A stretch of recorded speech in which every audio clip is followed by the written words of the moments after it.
महिला रात भर जागती रही, लेकिन उसने अपने परिवार से उसके साथ गेम खेलने के लिए कहा। उन्होंने कप पर हाथ रखा और बड़बड़ाते रहे। जब बेटे ने यह देखा तो वह बहुत डर गया। महिला ने खेल को अंत तक जारी रखने पर जोर दिया। अचानक उसके पीछे कांच टूटने की आवाज आई और फिर मेज पर मोमबत्तियां तुरंत फूट गईं और वह फिर से जाग गई, जैसे कि वह वास्तव में कोई अलग व्यक्ति हो। एक छोटी लड़की की भयभीत चीख निकली। कुछ समय पहले लड़के ने अपनी बहन को जल्दी से घर लौटाया। उसने सड़क पर मृत जानवरों से बचने के लिए अपनी बहन को उत्तर पश्चिम में भेज दिया, बेटे को दुखी होने के लिए। इसके बजाय वह अपनी बेटी के केबिन में चली गई। उस दिन महिला आराम करने के लिए बाहर गई, लेकिन बातचीत के दौरान उसे पता चला कि चाची का भी उसके साथ वैसा ही संबंध था और दोनों ने इस संकट से बाहर निकलने में एक दूसरे की मदद करने का फैसला किया।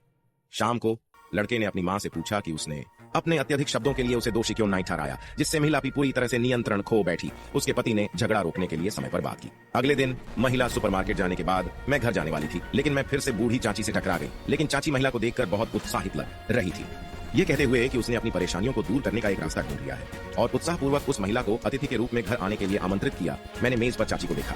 उन्होंने एक मोमबत्ती जलाई और महिला से कप पर हाथ रखने को कहा।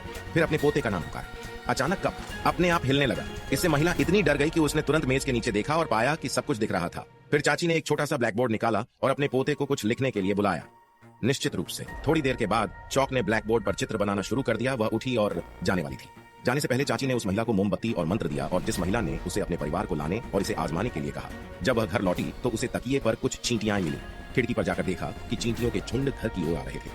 वह तुरंत उठी और चींटियों की हरकतों का पीछा करते हुए रुक गई। जब वह अपने बेटे के कमरे में पहुंची तो अगले दृश्य से महिला भयभीत हो गई। अचानक महिला जाग गई और यह एक बुरा सपना बन गया।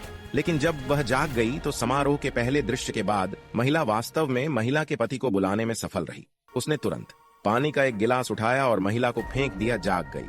जो महिला जाग गई वह उग्र लग रही थी और उसे पता नहीं था कि क्या हो रहा है। लेकिन महिला को यह नहीं पता था कि यह एक ऐसा अनुष्ठान था कि असली दुस्वप्न अभी शुरू हुआ था।